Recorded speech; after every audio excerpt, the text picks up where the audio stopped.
Testing 1, 2, 3.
Good evening, everybody. Welcome to our chat here. And tonight's topic is going to be depth of field. And so I've got some special depth of field explanations for you, ready to go. And I'll be very happy to present them to you. Before we do that, though, I would like to introduce you to some upcoming speakers to our venue. So let's get started with that. The first one will be Donna Waxman. And Donna Waxman is an excellent photographer, also an instructor at Mohawk College. And she will be talking about one of her favorite topics, and that is, of course, water drop photography or refraction photography. So I'm looking forward to that. We don't have a date on that yet, but we will fairly soon.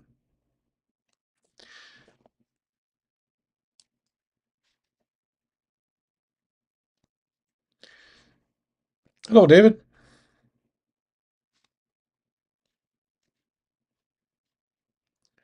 Let's see.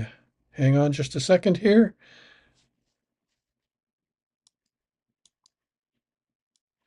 There we go. Okay now? Now I got you, I think.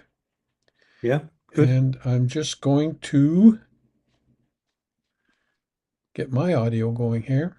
You can hear me okay. Can you just nod for Yeah, me? yeah, fine. All right, let me just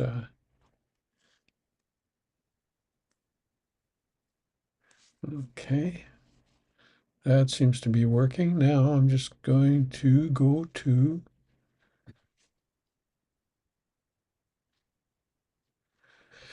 all right.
Okay, can you hear me okay? Yeah, Yeah, loud and loud and clear. clear. Good. Is there any echo at your end? No, No, no, no, sounds good. good.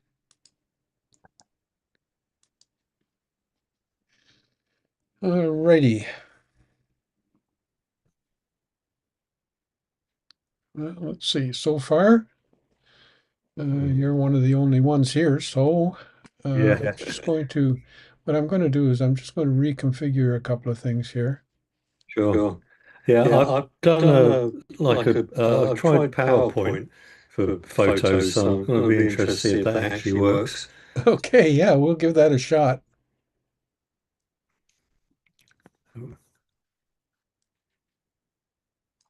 Okay, so we have a few people joining us um, here in a few minutes, I think.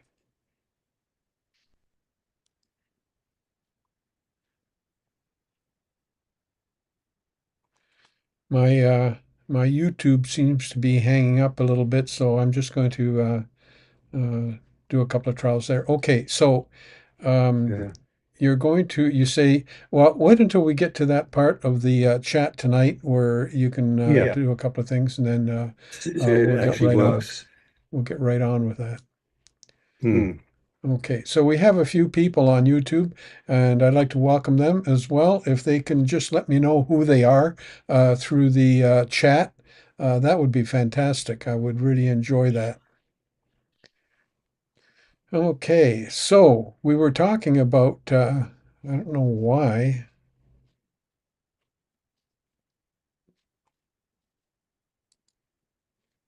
YouTube.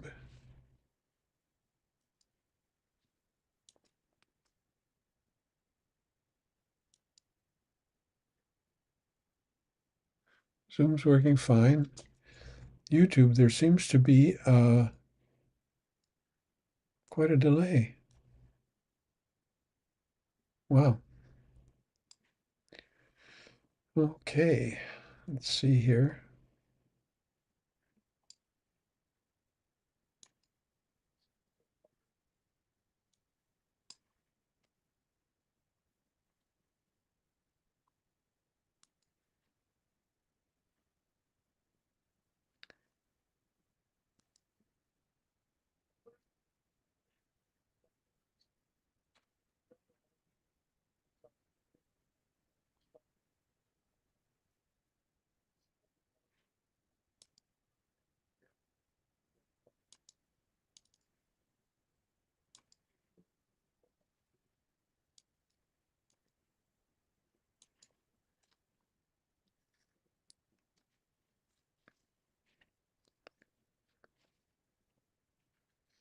Okay, well, we have, I'm just going to post this for a second. Lisa Marie, nice to have you with us on YouTube. Fantastic that you're here. And Janet B. from Mississauga, I remember you from last week. And welcome. That's fantastic that you're here. And we're going to be getting into depth of field in a few minutes. And I also have Dave here who's going to be showing us some of his photography. Let's see. Oh, lost you.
Can you hear me, George? I can't hear you.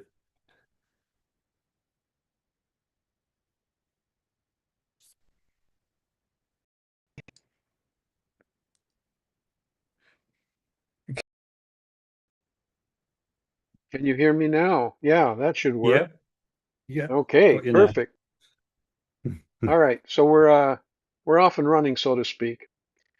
Okay, let's see. I'm just going to move a couple of windows around because they're blocking some other things that I want to be able to see. Oh, good. So we have some more people coming in, and we have Carrie M or Carrie, and you should have sound now, Carrie. So just give me a little chat back to say that it's okay. All right. So, pardon me, yes, I can. You can't hear me.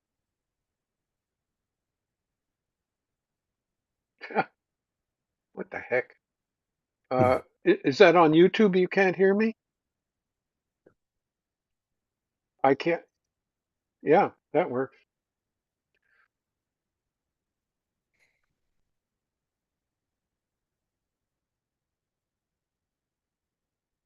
All right. So. Let's see here. The next thing I wanted to talk about, obviously, was I'm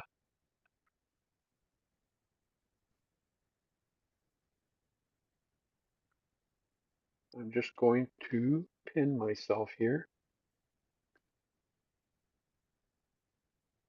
Okay, Terry. Terry has sent me this little ad, and the one thing I want to remind you about this upcoming Madagascar photography adventure with Terry Gilman is that I'll tell you a little bit more about her at another time.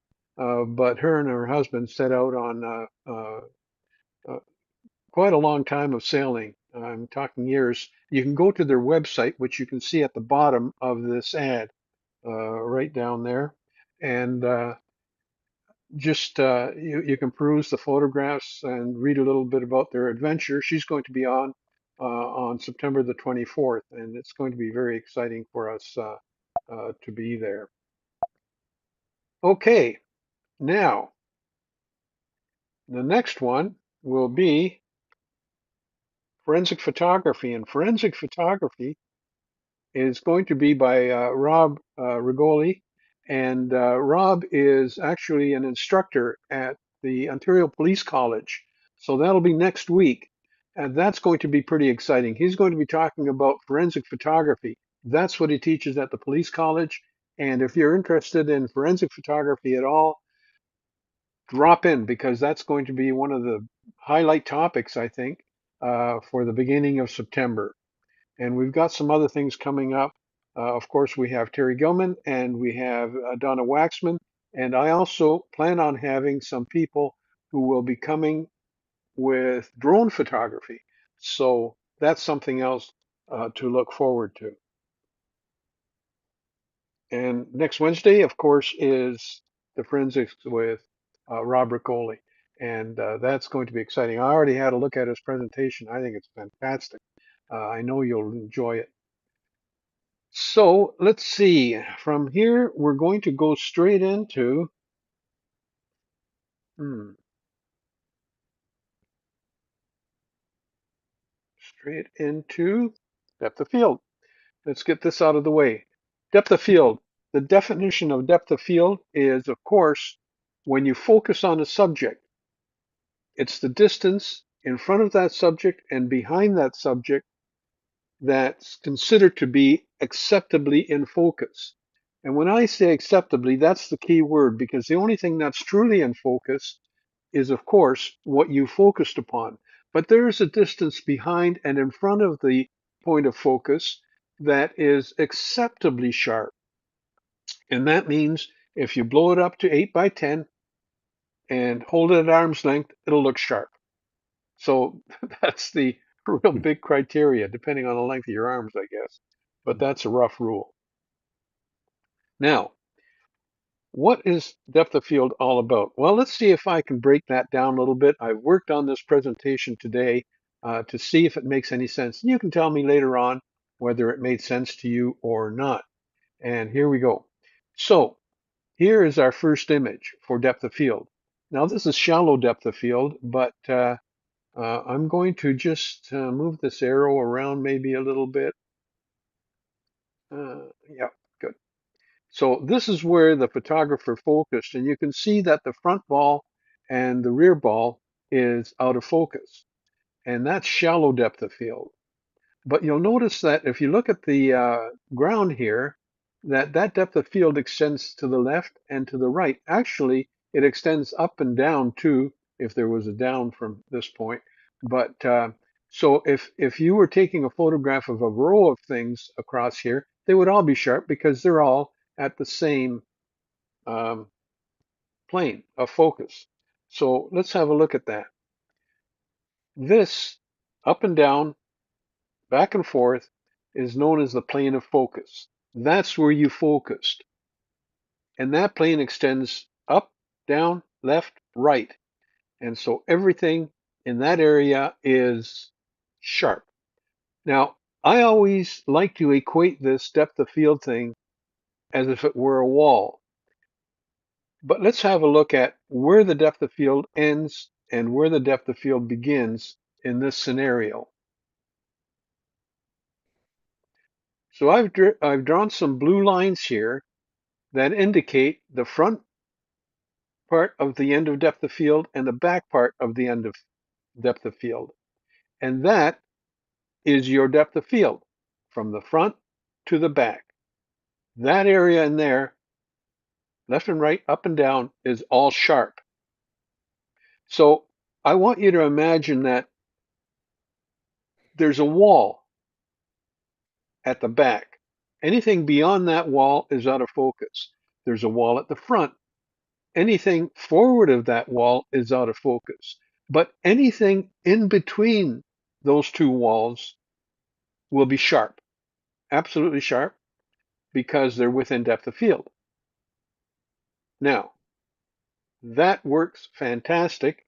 And what we have here is this is minimum depth of field. A large aperture is required for minimum depth of field. Large aperture. Now, if we want to go to something that is, this would be f2. I've got that in there. This would be a large aperture. f2, which is the smallest number, will give you the shallowest depth of field. Okay. Now, if we go to max depth of field, you can see the blue lines are at a different spot. The front blue line is right here, and the back one is way back here, probably even beyond the screens here. And that's where your back wall is. And then your front wall, of course, is going to be right here. And anything between those two walls will appear to be acceptably sharp. So that's how depth of field works. And of course, to get this depth of field, your aperture must be a small aperture, like f32 in this particular case.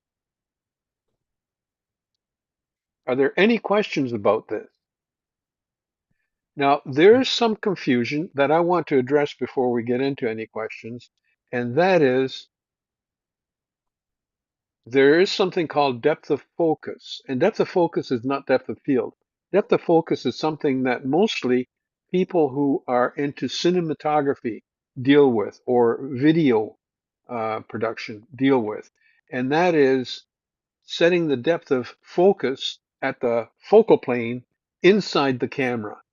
There's depth of focus there, and that can be adjusted, and it must be adjusted correctly. It's really minimal. Okay. All right. And are there any questions? If there are any questions, you can just type up, or you can just send me a chat in YouTube, and I'll be happy to answer them. Okay. And if you are in YouTube and you haven't signed into the chat, please do so. I'd like to know where you're from and how you got here too, and perhaps even what you're looking for. But don't be afraid to ask questions. That's why we're here, to do all this wonderful photography stuff and get some explanations out for you.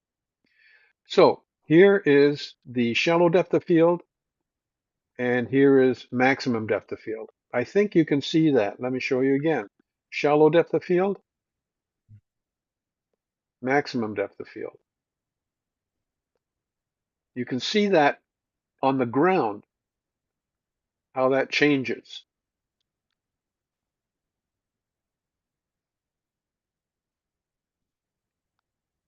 Everybody good with that? Yeah. Fantastic. Okay, let's move on. I've got some examples here for you. Now, I have to say, first of all the examples that I show you in any of these series are all produced by students, usually my students, whether they're from Mohawk or whether they're from Conestoga College or Mohawk College. These are all produced as part of their assignment by these students.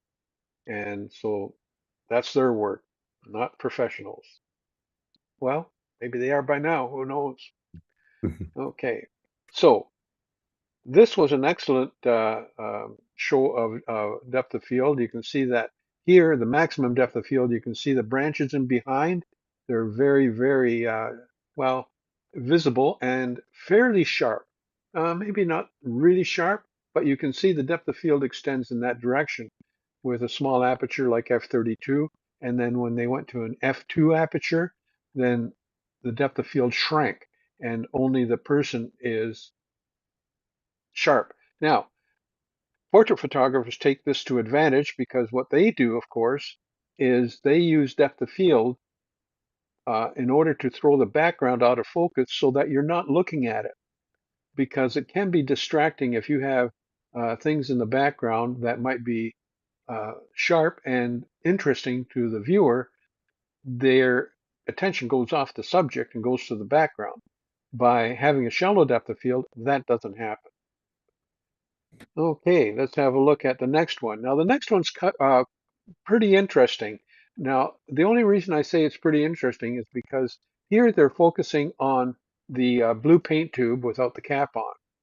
And because they have arranged the objects at an angle to the camera and not sort of going away from it, you'll notice that the point of focus was here, and everything across here and across here. Now the tips, let's see, this one, I'm sorry, this one is the maximum depth of field. Here's the one I was looking for minimum depth of field. Now, minimum depth of field, they still focused here, but everything is sharp going across here and going across this tube and the back of that tube, but the caps are not in focus. So you can see that the depth of field, instead of kind of going at an angle, it goes straight across. Goes straight across. So anything that has been focused at this distance going across will also be sharp. Now let me back up. So this is maximum depth of field, and this is minimum. Maximum, minimum. Okay. Next one. So this one is maximum depth of field. They focused on this car. Now you'll notice what happens here, and I'll show you in just a second, is that in the maximum depth of field, this car is not quite sharp. So they should have gone maybe one or two more apertures smaller in order to get that depth of field. Now this is minimum depth of field. This is pretty dramatic, and I love this. Hmm. Maximum depth of field, minimum depth of field. Anytime you want to center something out to the attention of the viewer, you can use depth of field as a tool to do that.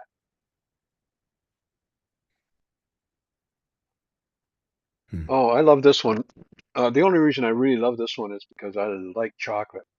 And Okay. I thought maybe the student was trying to get better marks from me for this one. But anyway, this is maximum depth of field, and they're focusing on the chocolate cookie. But you can see that the background is relatively sharp, and your attention gets drawn there as to see what's in the back, what's in that cage back there.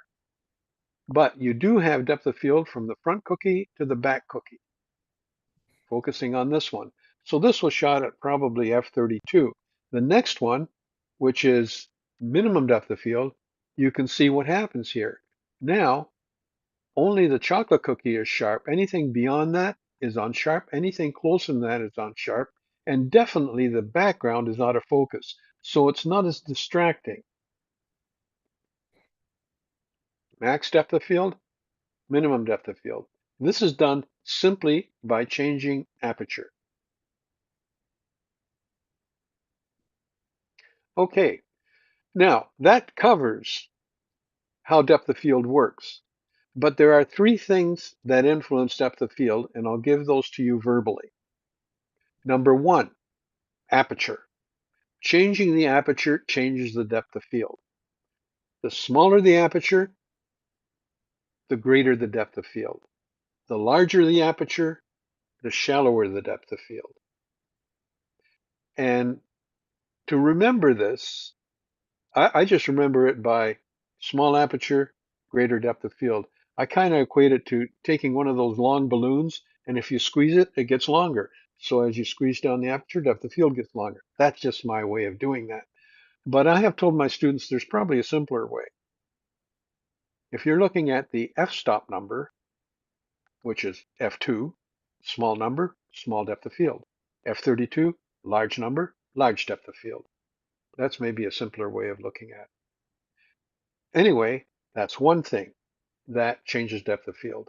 The second thing that changes depth of field is subject to camera distance, even if you don't change your aperture. If you have an aperture, let's say of f16, and you're taking a photograph of somebody, you have pretty good depth of field, greater depth of field, I should say. However, if your focus goes down to something close by, like a flower, your depth of field collapses. And you've probably seen that happen when you're taking a photograph of, let's say, a large flower across the plane of the flower or the bloom. The center might be sharp where you focus, but the edge petals on the far end and the closer end may be out of focus because your depth of field has shrunk so much because you've gotten closer to your subject. The further you get from the subject, depth of field increases without even changing your aperture. The last thing that changes your aperture is your focal length. If you use a short focal length lens, wide angle, then your depth of field is greater at the same aperture. If you set it for f8, it's a greater aperture, it's a greater depth of field than a long photo length. Long focal length lens will give you shallower depth of field at the same aperture. So that's why a lot of portrait photographers like the longer lenses because they do get shallower depth of field using them. So the three things: aperture, subject to camera distance, focal length of the lens. And sometimes people have asked me, why does the focal length of the lens matter to depth of field if you're not even changing your aperture? Well, I'm not going to get into the technicalities of it, but I can tell you right now that if you have a wide angle lens, if you have a wide angle lens, because of the short focal length, the aperture at f8 is smaller than a longer lens. A longer lens has to let more light through. That means it's a larger aperture at f8 in order to get the same amount of light at the sensor. And that's what changes the depth of field from a short focal length lens to a long focal length lens. Any questions on that? Okay, well, like I said, I don't want to get into the math of that, and you don't have to know the math in order to be able to take good photographs or to manipulate your depth of field. Yeah, So, yeah, go I ahead. just found it was, sorry, I just found it was trial and error. After quite a few years, I'm finally getting what you're saying. It's finally sunk in. So, and I found that where I would get closer to a subject, and then, as you say, like a flower, the Yeah, center would be perfect, and then all the petals are all out of focus. You think, so yeah, it's interesting. You just okay. need to keep reminding yourself. Yeah, well, thank you, David. I'm glad that this clarified some things for you and perhaps for Oh other yeah, people who are listening in on YouTube. I don't know who's on YouTube right now because nobody is kind of responding. But we have a few people there. That's fantastic. Okay, so what we're going to do now is I'm going to let David show some photographs. And David, just let me set you up for a second here. sure. And what I'm going to do is give you number three. Fantastic. Okay, and I'm going to go to, let's see here, to a different little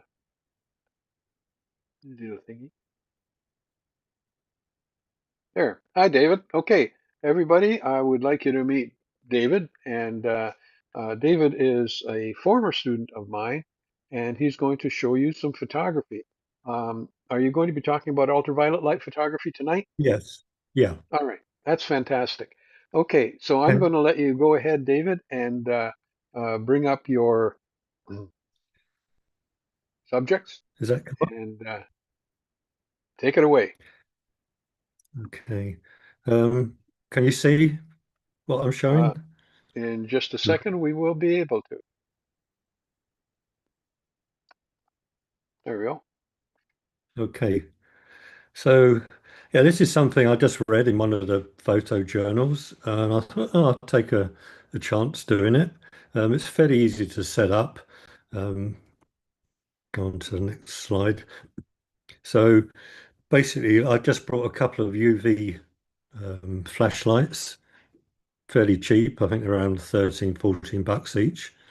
This is a bigger photo, and set it up. Now, I got one of my plants from outside, and I thought, see what happens to this. And fortunately, I do everything. I've got a basement where I my own like little studio, so it's totally pitch black and allows me to turn everything off.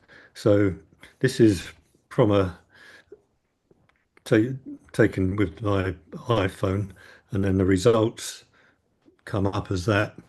Um, It changes the colors, and then you can actually, with saturation, etc., you can actually change the colors yourself on that. And I just found it somewhat fascinating. Um, so I went out and picked a big sunflower. I was allowed to, and then I thought, oh, I'll try different techniques for that, different colors, etc. This is after the UV's been on it. I think it was like a couple of about a second I did it for, um, and then just changing the saturation, etc. You just come out with all these different colors, and I got quite a vibrant one there. Um, I've tried different things. I've got this flower pot view, fairly drab, not very exciting, dried flowers.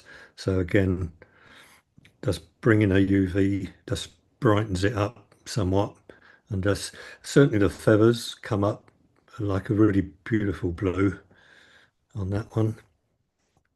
Then I tried a different vase again with similar feathers, and I tried two things with this one. There's this one which makes it sort of fluorescent color, and then what I've done, I brought some new bigger UV lights. I think they're 50 watts. Again, fairly cheap. I think they're about $15 each. And then that was the just made it more blue. Oh, so then brought some more flowers, and then again, it's just you see that the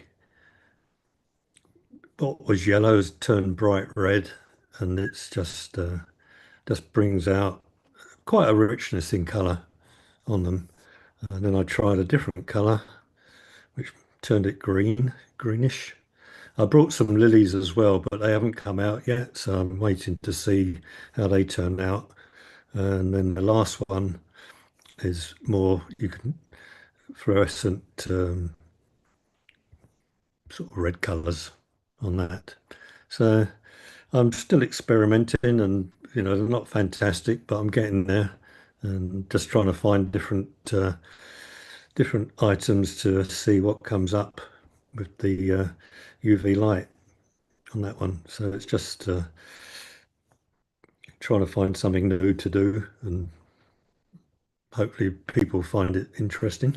I'm not sure, but it's just you look inside the sunflower, and again you get different colours on that, which are quite pleasant. So yeah, short and sweet, but that's my little show, so to speak. Thank you, David. That was perfect. You know what? If you don't mind, did you purchase those lights from Amazon? Yes. Yeah. If if you could give me the link to those lights, Oh, yeah, uh, sure. Yeah, I can. I'll I do that. will That's no. I will I will post them in my YouTube description. Yeah. Yeah. And Yeah. That's no so problem. yeah, so if anybody is interested, um, that would be fantastic. Yeah. Let's As I see. say, it's not expensive. And it's just something a little bit different to. Thanks, Lisa. Yeah, as I say, the colours you get are quite fantastic. Really brings them out, and it's just something different. I think the sunflowers seem to be pretty good. Yeah, For, and I was just fortunate up the road. They literally had thousands of them. The guy's trying to sell the property, and then he planted all these sunflowers, and then he just invited people to come along and take a photo of them, and you could actually take some home with you for a small donation. So it's took the opportunity on that. okay. So I will do that. So for those of you that are here on YouTube, if you come back, I'll have the links that David gave me in the description under the YouTube, so that you'll be able to, if you're interested in getting into UV photography. I would be certainly interested in doing UV photography, not just on flowers, but on insects. Yes, yeah. I've seen it on insects, but trying to find an insect which stays still is something else. Because I've been going around with the flashlight, trying different things just to see how they come up in color. Yeah, So I some think things you think, oh, that's really, really good, and it's totally bland. Then another thing will come up really good. So it's Yeah, I yeah, think you and I talked about the possibility of taking photographs of fluorescing rocks, because some rocks do yeah. fluoresce. Uh, there's Mm. a there's a store not far from here that is into their, I don't even know what you would call it, but they have all kinds of crystals and everything else. Um, I would probably take a UV light in there and say, "Can I I've see got to which of say, these yeah, crystals?" just take the flashlight with you and let's see which one comes out best. Yeah, yeah, that would be kind of cool. Mm. Yeah, insects. Well, but the thing is, Lisa, that with insects, like David says, it's kind of hard to nail them down. Well, Yeah.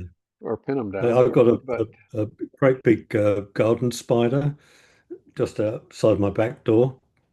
And every time I go out there, he must be camera shy. But as soon as I get close with a camera, he shoots away and then I can't get him back again. yeah, well, and the only other thing that I can think of is if you had a glass or jar that you could trap an insect in, and if the glass on that jar was Hmm. optically good, in other words, it didn't have all kinds of Yeah. distortions in it, that might be one way of taking photographs of live insects. And I think that they would have to be live in order to be able to fluoresce properly. Oh, yes. Yeah. Well, I've read that it was a guy who takes macro pictures of insects, and he actually Yeah, buys the spiders. He had the site where you buy these spiders, and he had this little tiny jumping one just on his thumb. And again, because they got like 6 to 8 eyes, so when you take them head on, they're really quite amazing. yeah, they are. Yeah, Well, Dave, thank you very much for that little demonstration. I really appreciate it. Maybe one of these days you can come back and show us some new stuff that you've done. I'm yeah. sure that, Well, you now know, I've got the PowerPoint sorted out. That worked really well. I was quite amazed.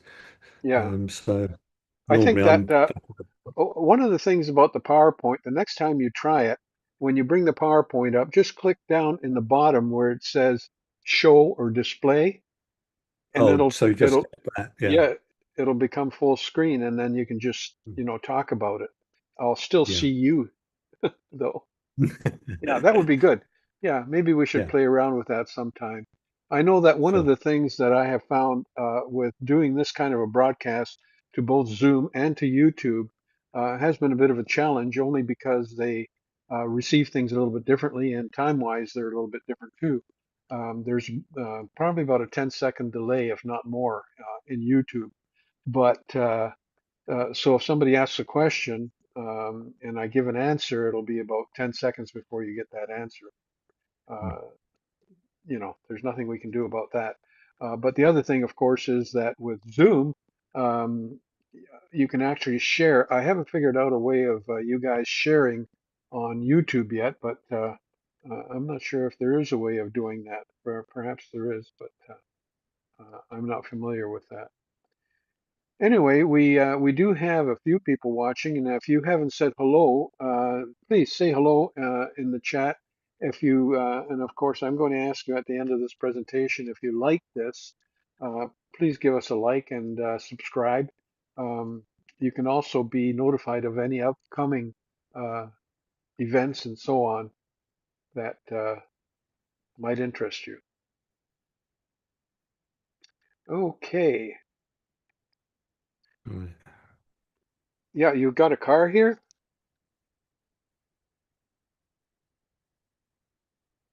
Oh, okay.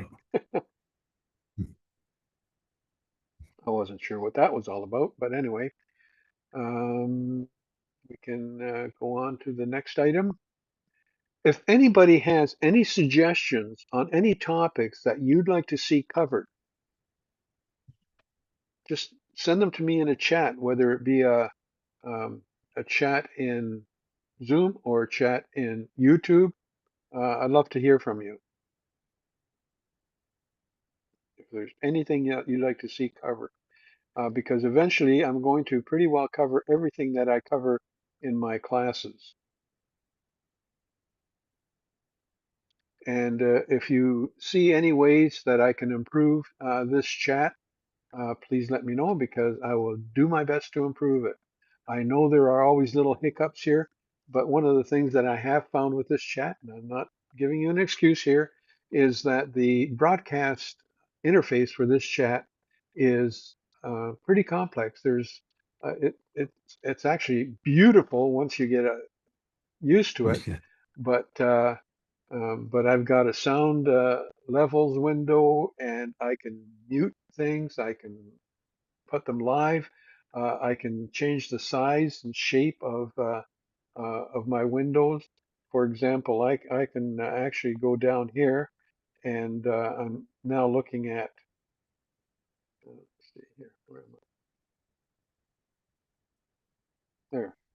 I'm looking at Dave, and I can zoom in on him if I want to, and kind of reposition him, but I don't like anybody with a bigger head than mine. I've So, got to say, so I'm going to go like that. But I have to say, no, I don't know why, but oh, yeah, I got funny eyebrows. you Is do. that something? Yeah, I think that might be a zoom effect of some sort that's coming out. Yeah, it's weird. I And was thinking they're not, it's definitely not that dark. yeah, there is in Zoom, and you might have accidentally clicked on it. In Zoom, there's enhancements for eyebrows, hair, Is it everything. possible? Yeah, I think that's what happened there.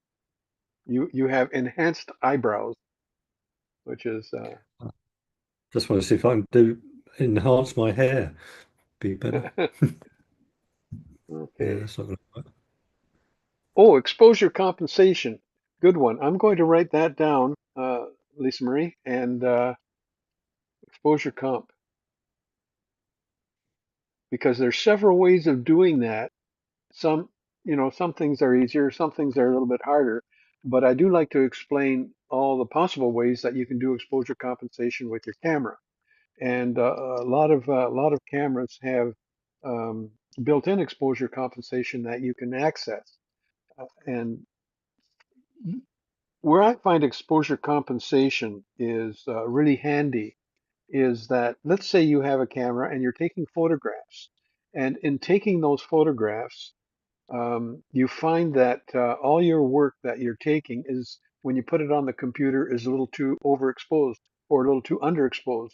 Then you can set your exposure compensation to give you that slight correction of overexposure, underexposure, so that they're properly exposed and show up on your computer like you want them to. So yeah, that's that's one of the uses for exposure compensation. But and it'll stay that way, so you don't have to do it again until you decide that you want exposures changed all the time, higher or lower. So I think that's what you're probably after. So thank you very much. I've written that down, exposure compensation. And you know what?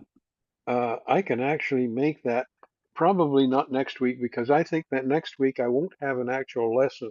The week after I will, because next week we have Robert Yoli from the Ontario Police College talking about forensic photography and some of the things that they do there. I know he'll be talking about fingerprints. He'll be talking about tire prints, probably footprints. I know that. And he will also be talking about, I think there's a little part in his talk about bullet trajectories and all kinds of wonderful stuff. The real CSI, let's Yeah. call it that. Uh, yeah, looking Yeah. forward to that. So again, if you're on YouTube, um, let me know and where you're from. That always helps. Okay, no problem, Lisa Marie. I think that's a good suggestion, exposure compensation. You know, another topic that I'd like to cover soon, and that is back button focus. And Mm. back button focusing is really misunderstood by a lot of people. When I went to back button focus, I found it difficult getting used to at first. But once I got used to it, I'm telling you, it was a godsend because it was just so much easier to focus on a subject with a back button focus and then just keep shooting. Because what I found with the shutter down focusing, you put your shutter halfway down, you focused, you press the rest of the way to take the shot. Now, when you release the shutter, of course, you had to refocus. You have to push down again and focus again. But with back button focus, you don't do that. You focus on a subject using the back button and it stays focused until Mm. you decide to not have that focus. So yeah, back Yeah, button focus. That's that another good one. sounds interesting. It is. It really is. Not, you know, I found that on the Canon camera, it's a little more confusing initiating back button focus. The Nikon was a little bit easier to understand. I don't know why Canon made it so confusing, but anyway, they did. Okay, let's see. I'm going to tell you a little bit about what Terry Gilman is going to be talking about on the 26th, and that's going to be, I think it's the 26th. Yeah, on the 26th of September. That's going to be her trip to Madagascar. Um, like I say, her and her husband sailed for a couple of years or a few years, um, and they went to a lot of countries. But her biggest challenge was Madagascar. She ran into some technical difficulties with her camera, and she's going to talk about how she overcame them. She's also going to talk about, and I have to say she's an award-winning photographer. She's also going to talk about um, her method for taking photographs, um, spontaneous photographs, and it's pretty doggone good. A little bit of that is was explained in the title of the ad at the beginning of this session. But if you can make it to that one, please do. I know one of the things that I've got a few people coming for the forensic photography. There are actually a few people who are in the police force, a couple of police forces, I think, and also students at Mohawk College who are taking the police training there.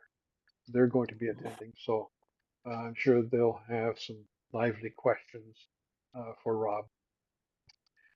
All right, so let's see. It's getting near the hour, and I'm trying to keep all of these chats down to a 1 hour so that I don't want to bore you guys to death, but if we can do that, that would be fantastic. So let's see. What I'm going to do here is go down in my scenarios here and kind of do a wrap up here. Okay, so I'd like to thank everybody for attending. Thank you very much. I appreciate it. You can always come back and look at this video. I'll leave it up in YouTube so that you can come back, look at it, go through it again. And I do want you to give me a like. If don't be stingy. Give me a like if you like this um, YouTube video, and of course, please subscribe. Uh, because I'm trying to get as many people on here as I possibly can to make this a popular chat. And any suggestions that you may have, I appreciate them. I'm kind of new to this kind of thing. Yeah, I teach in the classroom, but it's kind of funny. You know, teaching in the classroom, I see all the faces. Here, uh, not so much because I'm just looking at a screen, looking at a camera, and there isn't that nice interaction that I have with people. But I'm doing the best I can these days and figuring out how this works and trying to keep eye contact with you.